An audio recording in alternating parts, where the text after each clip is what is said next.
사회복지 자격증을 따려 할 때 사람들이 가장 막막해하는 게 있습니다. 바로 실습인데요. 어느 기관에서 해야 할지, 주말에도 실습 가능한 곳은 있는지 등등 여러 가지 고민거리들이 생깁니다. 특히 비양심적인 기관들도 있어서 각별한 주의가 필요한데요. 인원수가 제한되어 있는데도 실습비를 챙기려는 명목으로 실습생을 마구잡이로 모집하여 문제가 된 경우도 있습니다. 이땐 해결 방법도 없어서 어쩔 수 없이 실습생이 아예 처음부터 다시 실습을 해야 하는 수밖에 없는데요. 그래서 이번 영상에서는 이런 기간을 거르는 법부터 주말 운영기간 찾는 법까지 아주 자세히 알려드리겠습니다. 이 영상만 보신다면 피해보지 않고 편하게 실습 진행하실 수 있을 거예요.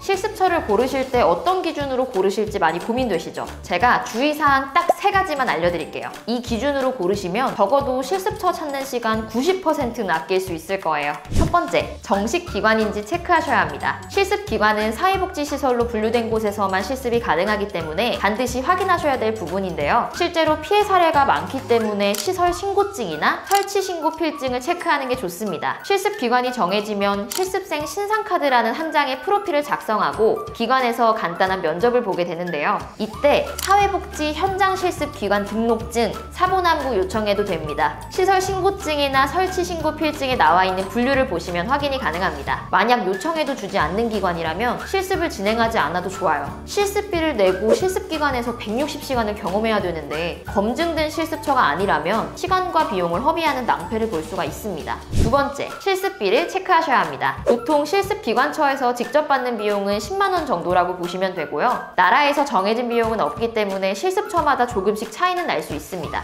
주말이나 밥값 포함해도 15만 원이나 20만 원 정도인데 가끔 지방이나 일부 실습처에서는 30만 원 이상 요구하는 것도 있습니다. 기준을 알았으니 너무 높은 비용을 받는 실습처라면 다른 대안의 실습처를 찾아보는 것도 방법이겠죠? 세 번째, 실습생 인원을 체크해 보셔야 합니다. 지도교사 1인 기준 연간 20명까지 제한됩니다. 문의하신 곳이 올바른 기관이라면 보통 2, 3개월 전부터 예약이 있는 경우가 많은데요. 인원 상관없다고 말하는 기관은 피하시는 게 좋습니다. 물론 누군가 문제를 삼아야 문제가 되는 부분이지만 나중에 사회복지협회에서 문제를 제기한다면 기관에서는 실습생에게 해결해 줄 수 있는 방법이 없습니다. 따라서 많은 시간을 투자하며 취득한 실습이 무용지물이 될 가능성이 있습니다. 추후 만일의 상황을 대비해 안전한 기관에서 이수하시는 걸 권장드립니다.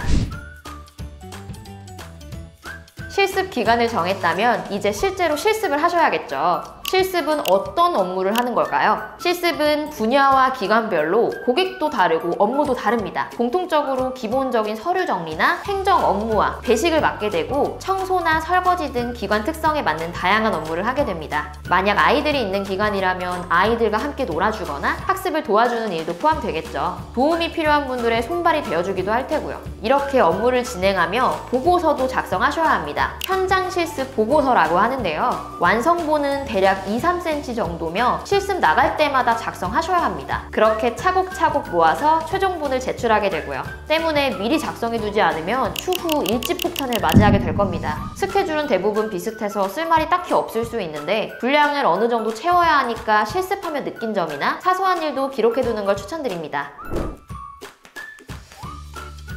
실습할 복지관을 찾는 분들이 꼭 여쭤보시는 질문이 있습니다. 주말에도 가능한가요? 인데요. 원래는 복지관마다 연락해보는 게 일반적입니다. 하지만 저는 온라인으로 쉽고 편하게 찾는 방법을 알려드리겠습니다. 더 나은 복지세상이라는 사이트를 이용하면 됩니다. 실습 기간을 찾는 완전 꿀팁인데요. 홈페이지 들어가셔서 교육 자격증, 현장실습 지원센터, 사회복지 현장실습 기관 검색으로 들어가시면 확인이 가능합니다.